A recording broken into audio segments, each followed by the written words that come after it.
Social মিডিয়ায় রাতারাতি talk of the country বনে যাওয়া এই মহিষটিকে নিয়ে চারদিকে এখন নানা গুঞ্জন। সাধারণত মানুষের মনে একটাই প্রশ্ন, পৃথিবীতে কি আসলেই এমন কোনো মহিষের জাত আছে?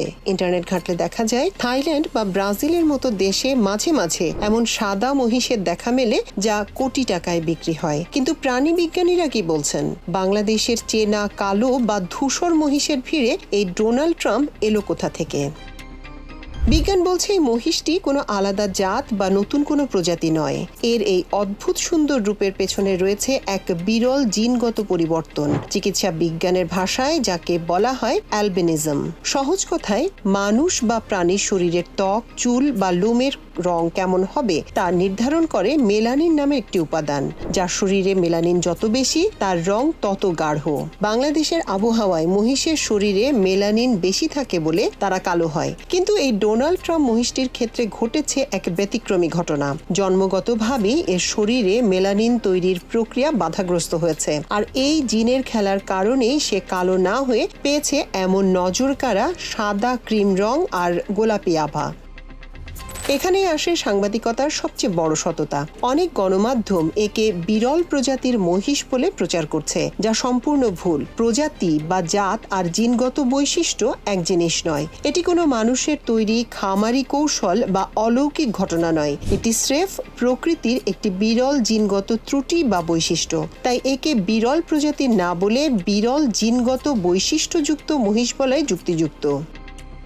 তবে এই ভাইরাল খ্যাতির আড়ালে একটি নির্মম সত্য লুকিয়ে আছে। মেলানিন শুধু রং দেয় না, সূর্যের তীব্র আলো থেকেও শরীরকে রক্ষা করে।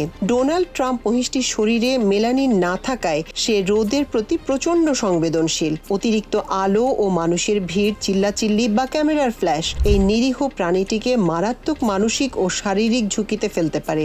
সে দেখতে সুন্দর বা ব্যতিক্রমী হতে পারে, কিন্তু সবার আগে তার সুস্থতা ও প্রাণীর কল্যাণ নিশ্চিত করা জরুরি। এখন প্রশ্ন দাঁড়ায়, এই মহিষটি কি সত্যিই বিরল?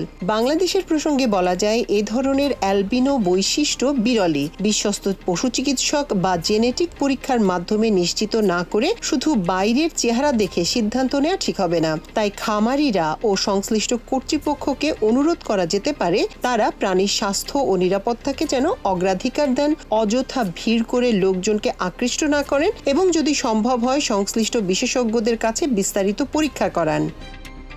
ডোনাল্ড ট্রাম্প নামের এই মহিষটি সামাজিক যোগাযোগ মাধ্যমে ভাইরাল হলেও এটি বিজ্ঞানের খাতায় কোনো নতুন জাত বা অলৌকিক প্রাণীর উদ্ঘাটন নয়। এ ধরনের ঘটনা আমাদের সচেতন করে যে বিরল জিনগত বৈশিষ্ট্য সম্পর্কে সঠিক তথ্য, প্রাণীর কল্যাণ এবং দায়িত্বশীল সংবাদ প্রচারের গুরুত্ব কতটা বেশি।